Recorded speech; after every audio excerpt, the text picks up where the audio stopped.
అందరికి నమస్తే. రాజకీయం, సినిమా, గమ్మత్ ఇచ్చంత్రాలు, వైరల్ అవుతున్న వీడియోలు, తీరు వార్తలతో మట్టి ముచ్చలు తయారుగున్నాయి. చలో సుషిద్దాం పారి. అంతకంటే మొదల హెడ్లైన్. రేవంత్ను బండిని కలిపి కేటీఆర్ అరుచుకుంటూ ఆగకుంటా, భగీరథ్ను 9 రోజులు దాచిపెట్టిన వాళ్ళు ఇవ్వాలనుకుంటా.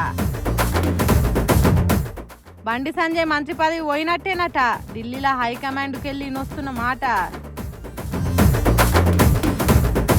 సైకిల్ కావాలని పిల్లలు వచ్చిర్రు జగ్గారెడ్డి తానికి, సార్ పక్కా కొత్త ఇప్పిస్తా అన్నాడు తొక్కుతానికి.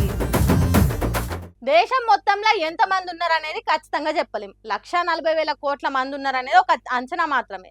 2011 ఖచ్చితంగా చూసి చెప్పిన లెక్కలే ఉన్నాయి మన తాన. ప్రతి 10 ఏళ్ళకోసారి జనాభా లెక్కలు చేయాలి, కానీ కరోనా వచ్చి అల్లకల్లోలం చేసినందుకు కాసింత ఆలస్యమైంది. ఇప్పుడు అందరికి ఎరుకున్నదే కదా, ఇంటింటికి వచ్చి ఆఫీసర్లు రాసుకొని పోతున్నారు. అట్లా జనాభా లెక్కలు చేసేటోళ్ళ మీద కోపం వచ్చిందో ఏమో ఈ కొండెంగకు. ఏకంగా జనాభా లెక్కలు చేసేటోళ్ళ దగ్గరికి పోయి బెదిరిస్తుంది. చల్ ఇదెక్కడి అన్యాయం? దేశం అన్నప్పుడు మనుషులే ఉంటున్నారా? మనిషి రూపంలో ఉన్న మా కోతి జాతి లేదా? మీకు మీరే లెక్క పెట్టుకుంటే మా లెక్కలే వాళ్ళు తేల్చాలే. కోతి జనాభా ఎంత ఉన్నది అనేది ఖచ్చితంగా చెప్పాలి, లేకుంటే ఊకునేదే లేదు.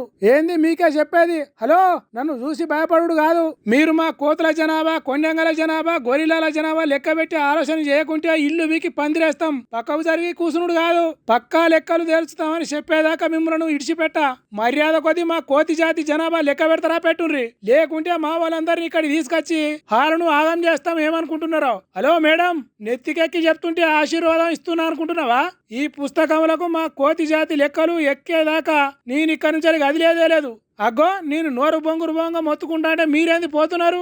ఏయ్ హలో, అరే మిమ్మల్ని, ఎక్స్క్యూజ్ మీ. కోతి అంటే హనుమంతుని ప్రతిరూపం అని మొక్కుతారు కదా, జనాభా లెక్కలంటే అసలే లెక్క చేయనట్టే పోతున్నారు. ఎక్కనో అంటే జనాభా లెక్కలకు ఎక్కిస్తారో లేదో గాని మోడీ సార్ సొంత రాష్ట్రం గుజరాత్ లో కూడా ఎక్కియకుంటే ఎట్లా? మీరంతా మీటింగ్ పెట్టుకుని జనాలను ఎట్లా లెక్క పెట్టాలి అనేది మాట్లాడుతున్నారని ఈడికి వచ్చిన.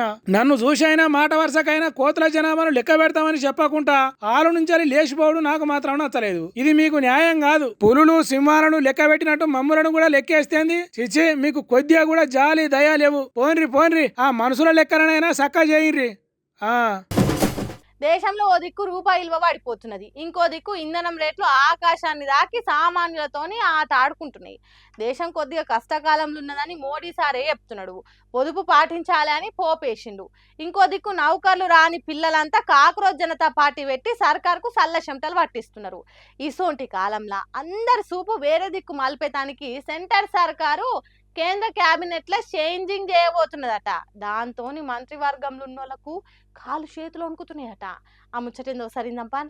పొలిటికల్ లీడర్లకు పదవి గండాన్ని మించిన తన్లాట, తలనొప్పి ఇంకోటి ఉండదు. పదవికి పిండం పెట్టే గడియలు దగ్గర పడుతున్నాయంటే పులి పంజాగోర్లను కత్తిరించినట్టే అవుతుంది. కూరల్లేని సింహం ఊరంతా తిరిగినా భయపడని కథ అవుతుంది. ఆ అచ్చంగా అసొంటి సిచ్యువేషన్ ఒకటి సిచ్చుపెడుతున్నాయట తెలంగాణ పువ్వు గుర్తు పార్టీ లీడర్ కమ్ సెంటర్ మంత్రి బండి సంజయ్ ముచ్చట్ల. కేంద్ర మంత్రి వర్గాన్ని మార్చబోతున్నారనే గుసగుసలతో పాటు బండికి పదవి గండం సుడిగుండమై వాయుగుండమై తీరం దాటబోతున్నదట. పదవిలుంటే పనిచేయాలి, ఆ పదవికే వన్నదేవాలి.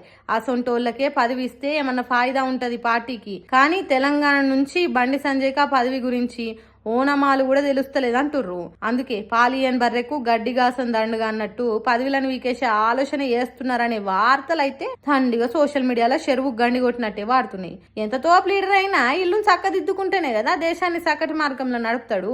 ఇంట గెలుస్తేనే రచ్చ గెలవచ్చు. కానీ కుటుంబంలో ఉన్నోళ్ళే పదవిని పతాలను కూలగొట్టే పనులు చేస్తున్నారని రందికి తలకాయ పట్టుకొని తెగ దనలాడుతున్నాడట పాపం బండి సంజయ్ సారు. కేంద్ర కేబినెట్ పునర్వ్యవస్థీకరణ అనే ముచ్చట చెవుల పడ్డా, పేపర్లు గానొచ్చిన గుండెల్లో గుబులు గుడుతున్నదట. అదొక్కటి జాలదన్నట్టు విశ్లేషణలు వివరణలని కొంతమంది పింక్ స్లిప్ తప్పదన్నట్టు చెప్తుండే వరకల్లా ఏసీలో కూర్చున్న చల్ల చెమటలు పడుతున్నాయట. పాపం కదా. అయినా వాళ్ళు వీళ్ళనే ముచ్చట్లు ఊహలు ఉత్త ముచ్చట్ల కంటే ఇంకో 2-3 రోజులలో పదవి ఉండేది ఊడేది తెలిసిపోతుంది. అంతగానం పరిచయం అయ్యే పనేం లేదన్నట్టు ఇంకొంతమంది గుసగుసలు పెడుతున్నారట. ఏం జరుగుతుందో ఏమో గాని పుకార్లు మాత్రం కారును ఆరోగ్యం లేచి 150 స్పీడ్తో ఉరికిచ్చినట్టు ఉరుకుతున్నాయి. మీకో బిర్యానీ ముచ్చట చెప్పాలి. మేము మొన్ననే చూసినాం, నువ్వే లేటు. ఫ్రీగా బిర్యానీని పిలిచి ఆఫర్ ఆశ పెట్టి అటెండ్ కాగం చేసిరు. గదేగా అంటారా? అది కాదు, బిర్యానీ చేయంగా కేసు అయి కోర్టు దాకా పోయిన కొత్త ముచ్చట. బిర్యానీ కోసం కోర్టు కోతరా, ఇదెక్కడి కథ అని అంటే బిర్యానీ ఎక్కువ తింటే ఆరోగ్యానికి డేంజర్ అంటారు కానీ అదే బిర్యానీ చేయంగా ఇప్పుడు ఫుడ్ డెలివరీ కంపెనీకే డేంజర్ వచ్చి పడ్డది పొర్రి. కర్నూలు కాడ ఓ కస్టమర్ ఆకలి మీదనో వండుకునే ఓపిక లేకనో వెజ్ బిర్యానీ ఆర్డర్ పెట్టిండట. కానీ సగం కంటే ఎక్కువ తిన్నాక అందులో చికెన్ తునకలుగా అని వచ్చినాయట. మామూలుగానైతే వెజ్ ఆర్డర్ పెడితే చికెన్ పీసులు వచ్చినాయి. ఈ అవ్వ ఏం ఫీల్ ఉంది మామ అనుకుంటా లొట్టలేసుకుంటా తింటారా ఎవరైనా. కానీ మరి ఆర్డర్ ఇచ్చిన ఆయనకు ఆయాల ఏమన్నా వారమో దేవుని మొక్కో లేకుంటే పురాగా చికెనే ముట్టాడో గానీ నేను వెజ్ బిర్యానీ ఆర్డర్ పెడితే చికెన్ వచ్చిందని కన్జ్యూమర్ కమిషన్ కి కంప్లైంట్ చేసిండు. వాళ్ళన్న అరుచుకొని ఫుడ్ డెలివరీ కంపెనీ తరపునే తప్పైంది కాబట్టి ఆయనకి 50,000 నష్టపరిహారం ఇవ్వాలని ఆర్డర్లు ఇచ్చిరట. ఫుడ్ డెలివరీ అంటే నిమిషాల్లో గంటలలోనే ఇస్తాం గానీ నష్టపరిహారం అంటే మేమెందుకు ఇస్తాం అనుకున్నారేమో గానీ ఇప్పటిదాకా పైసలు ఇవ్వలేదట. అడిగినా అత్తా పత్తా లేదట. స్విగ్గీకి వెళ్ళి ఈ ముచ్చట కోర్టు దాకా పోయే వరకల్లా కోర్టు మస్తు సీరియస్ అయింది. ఆర్డర్లు ఇస్తే కూడా పట్టించుకోనంత మునగాలు అయిపోయారా మీరు అంత తోపులా అని స్విగ్గీ ఎండి మీద స్టాఫ్ మీద నాన్ బెయిలబుల్ వారెంట్ జారీ చేసింది. ఇప్పుడు కంపెనీ తరపున లాయర్ కూడా రప్పున రంగంలోకి దిగి కేసుకెళ్ళి ఎట్లా బయటపడాలని చూస్తురట. ఈ ముచ్చట అంతటా వైరల్ అయ్యే వరకల్లా బిర్యానీ కంటే కేసు డబల్ స్పైసీ అయింది అనుకుంటా కామెంట్లు ఏ వట్టిరిగా బిర్యానీ లవర్లు. ఎవరితో పెట్టుకున్నా పెట్టుకోకున్నా గానీ పవన్ కళ్యాణ్ ఫ్యాన్స్ తోని పెట్టుకోవద్దు. కొరివితోని నెత్తి గోక్కుంటే జరంత ఎంటికలు కమిరినట్టు అయితే కావచ్చు గానీ పవన్ కళ్యాణ్ ఫ్యాన్స్ తోని పెట్టుకుంటే పరికి గంప తలుగుకున్నట్టే ఉంటది. గదే అవుతున్నదట పాపం ప్రొఫెసర్ నాగేశ్వరరావు పరిస్థితి. ప్రొఫెసర్ విశ్లేషణలు పొంతన లేకుండా అవుతున్నాయో అనాలిసిస్ అదుపు తప్పుతున్నదో తెలియదు గాని కాసింత అద్దులు క్రాస్ అయినాయని జనసేన పార్టోలు జంగులేపుతున్నారు ప్రొఫెసర్ నాగేశ్వరరావు సార్ మీద. శకునం బల్కే బల్లి కుడిదల పడ్డదన్నట్టు అన్ని ముచ్చట్లు చెప్పే పెద్ద మనిషి బీజేపీ పార్టీకి తెలుగుదేశం జనసేన పార్టీల కంటే జగన్ పార్టీ ఎక్కువ ముద్దు. అందుకే జగన్ అరెస్ట్ చేస్తలే సెంటర్ సర్కార్ అని జనసేన పార్టోలు మాట్లాడుకునేటట్టు ప్రొఫెసర్ సార్ వివరంగా ఇప్పి చెప్పినట్టు విశ్లేషణ చేసిండట. మేం మాట్లాడుకున్న ముచ్చట నీకెట్లా తెలుసు, నువ్వు లేని ముచ్చట్లు ఉన్నట్టు ఎట్లా చెప్తావని పవన్ కళ్యాణ్ పాటోలు పాట పనులు కోరుకుతున్నారట. రాష్ట్రం మొత్తంలో ఎక్కడ పడితే అక్కడ నాగేశ్వర్ సార్ ను పగబట్టినట్టు కేసులు పెట్టాలని నిర్ణయం తీసుకున్నారట. ఆ ముచ్చట్లు ఆంధ్రప్రదేశ్ లో నడుస్తుంటే ప్రొఫెసర్ సారు నేను మాట్లాడిన మాటలను వెనుకకు తీసుకుంటున్నా, నన్ను మాఫ్ చేయండి అన్నట్టు చెప్పిండ్రు. మరి దానికి జనసేన పార్టీలు ఆలోచన చేస్తారా? ఆవేశం ఆపుకోకుండా అన్ని పోలీస్ స్టేషన్లలో కేసులు పెట్టి ప్రొఫెసర్ ను పొట్టు తిప్పల పెడతారా అనేది ముందు చూడాలి గాని ఇదే ముచ్చట మీద కామ్రేడ్ నారాయణ కన్నెరయ్య చేస్తున్నాడు. నాగేశ్వర్ అన్నంత మాత్రాన తప్పేం కాదు, ఆయన చెప్పిన విశ్లేషణకు వివరణలు ఇచ్చుకోండి, అంతేగాని ఆగమాగం చేస్తానంటూ ఊకునేది లేదన్నట్టు కామ్రేడ్ కామెంట్ చేసిండు. సోషల్ మీడియాలో కానీ బయట కానీ మీరు రిప్లై ఇచ్చుకోండి, అంతేగాని సెలవు పాలన చేసి మీకు వ్యతిరేకమైన వాయిస్ మొత్తం ఆపాలని ప్రయత్నిస్తే ఇది క్వశ్చన్ చేసేవాడిని నోటి ఒకటి కానీ కాదు. ఇట్లాంటి బొడ్డ బెదిరింపులు మానుకోండి. ఒకవేళ నిజమైతే మీరు అరెస్ట్ చేయండి, ఆయన్ని మంచిదే, ఆయన అరెస్ట్ చేయాలని నేను కూడా కోరుకుంటున్నా. ఆయన అరెస్ట్ అయితే కాంగ్రెస్ ముఖ్యమంత్రి క్యాండిడేట్ బయటకు వస్తాడు, ఈ కాక్రోచ్లంతా బయటకు వస్తాయి, కాక్రోచ్ ఉద్యమం పెరుగుతుంది. ఒక విధంగా మంచిది. ఒకవేళ మీరు నాగేశ్వర్ ను అరెస్ట్ చేస్తాం ఆగమాగం చేస్తామంటే చేసుకోండి, కానీ అదే నాగేశ్వర్ సారును వచ్చే ఎన్నికలల్లో సీఎం క్యాండిడేట్ గా కామ్రేడ్ల పార్టీ తరపున కాంపిటీషన్ కు దింపుతామన్నట్టు వార్నింగ్ ఇచ్చిండు కళ్యాణ్ ఫ్యాన్స్ కు. ఇంకో దిక్కు కామ్రేడ్ల తిరగని కాక్రోజ్ ఉద్యమం పెరుగుతున్నది. వాళ్ళంతా మా దిక్కే నిలబడతారు, కన్నెర్ర చేస్తారు, అప్పుడు మీరు మాడి మసైతారు అన్నట్టు గట్టిగానే వార్నింగ్ ఇచ్చిండు. మరి కామ్రేడ్ నారాయణ కామెంట్లకు కళ్యాణ్ ఫ్యాన్స్ జనసేన సైన్యం ఏ పార్టీ భయపడతారు, వెనకకు దగ్గుతారా లేదా అనేది ముందు చూడాలి.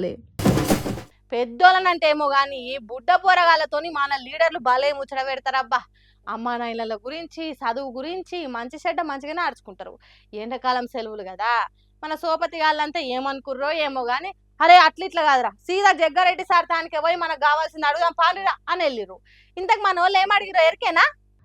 గది ముచ్చట. పోరగాళ్ళని చూసినప్పుడే మీకు సగం ముచ్చట ఎరక కావాలి కదా ఈ పాటికే. ఇదివరకే సంగారెడ్డిలా 600 దాకా సైకిల్ వంచిండు కదా జగ్గారెడ్డి. అట్లా ఇప్పుడు మల్లోపారి పిల్లగాళ్ళంతా ఎండాకాలం సెలవులలో యాస్టకు వస్తుందని సార్ తానుకొచ్చి మాకిటు సైకిల్ కావాలని అడిగిర్రు. ఇక పిల్లలంటే మస్తు బయడం చేసే జగ్గారెడ్డి సరే తీరా అట్లనే ఇప్పిస్తా గాని మొదలైతే కొన్ని ప్రశ్నలు అడుగుతా వీటికి సమాధానం చెప్పురని కూసబెట్టి ముద్దుగా ముచ్చట పెట్టిండు. సైకిల్ దొక్కాలనే తుంది కదా, ఎట్లా దొక్కాల, ఇది లేదంటూ ఎట్లా, నేను ఇచ్చేది లేదంటూ ఎట్లా,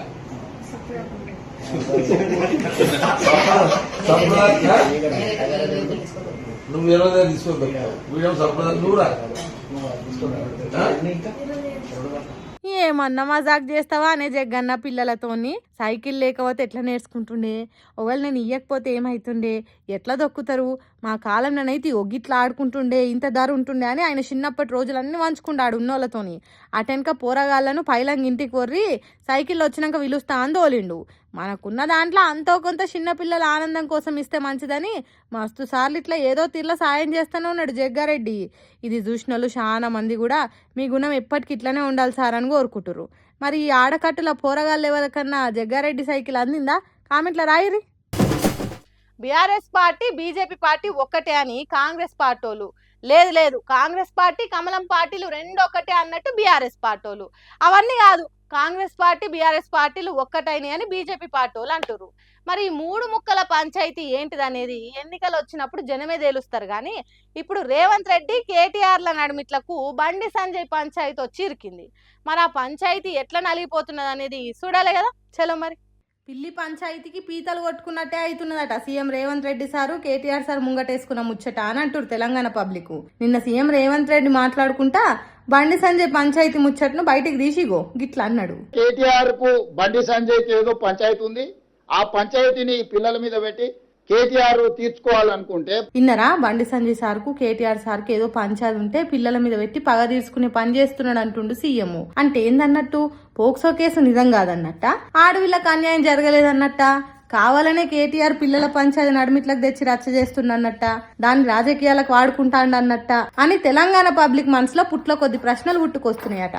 మరి పిల్లల పంచాయతీని కావాలనే కేటీఆర్ బజార్కి ఇడిచిండా అంటే కాంగ్రెస్ సర్కార్ బండి భగీరథ్ ను ఎందుకు అరెస్ట్ చేసినట్టు, తప్పు చేయకుంటే ఎందుకు అప్పచెప్పినట్టు తెలంగాణ జనం సోషల్ మీడియాలో సొక్క వేసుకున్నందుక, లేకుంటే నిజంగానే ఓ ఆడవిళ్ళకి అన్యాయం జరిగినందుక అనే డౌట్ అనుమానాలు దండిగా వస్తున్నాయి అట పబ్లిక్ కు. ఇక సీఎం సార్ ఇట్లా అన్నందుకు కేటీఆర్ సరువుకుంటాడా? అదే ముచ్చట మీద ఇట్లా అన్నాడు. మాకు బండి సంజయ్ గారితో మాకేం వ్యక్తిగత పంచాయతీ లేదండి, నాకు ఆయనతో ఎప్పుడూ లేదు. కలిస్తే ఎప్పుడైనా ఎదురుగా మాట్లాడినంత తప్ప నేను ఎప్పుడూ అగౌరవంతో వ్యవహారం చేయలేదు. విన్నరా? పంచాయతీ లేదు, పాడలేదు, ఎక్కడన్నా కలిస్తే కాలిచ్చుకుంటాం, చేతిలో చేసి షేకండించుకుంటాం, అలాగే బలాయి తీసుకొని అలుముకుంటాం, అంతేగాని పంచాయతీ లేదు పాడలేదు అన్నట్టు చెప్పిండు. మరి సీఎం రేవంత్ రెడ్డి సార్ గట్ల ఎందుకు మాట్లాడిండు కావచ్చు అంటే లేని పంచాయతీని ఉన్నదన్నట్టు చెప్పి అసలు పంచాయతీని అటకెక్కించే ఉపాయం చేస్తున్నాడు కావచ్చు సీఎం అని పబ్లిక్ వలుకుతున్నారట. రాజకీయాలు అన్నప్పుడు పార్టీల పగలు దుమ్మెత్తి పోసుకునుడు ఉంటది కావచ్చు, గాని ఇంటోళ్ళ వంకతోని పిల్లల వంకతోని పగలు తీసుకునుడు ఉంటదా? తెలంగాణ గడ్డకు తప్పును తప్పని ఒప్పును ఒప్పని గట్టిగా అంటది. అది తెలవకుంటే ఎట్లా సార్ అన్నట్టు నలుగురు కలుసుకున్న కాడ మాట్లాడుకుంటారట తెలంగాణ జనాలు. నువ్వు అవతలకెళ్ళి ఒక్కటాన్ని చూద్దాం, యువతలకెళ్ళి నేను 20 మాట్లాడతా, అది కూడా పాయింట్ టు పాయింట్ పక్కా లెక్కలతో మాట్లాడతా. నువ్వు ఒక్క బద్నాం ఎత్తే నేను బాజాప్తా ప్రూఫ్లతో సహా బండారం బయట పెడతా. ఇగో ఈ తీర్లా నిన్నటి సీఎం రేవంత్ రెడ్డి కామెంట్లకు కౌంటర్లతో ఇచ్చి పడేసిండు కేటీఆర్. అవన్నీ వరుస పెట్టి చూసేరిగా.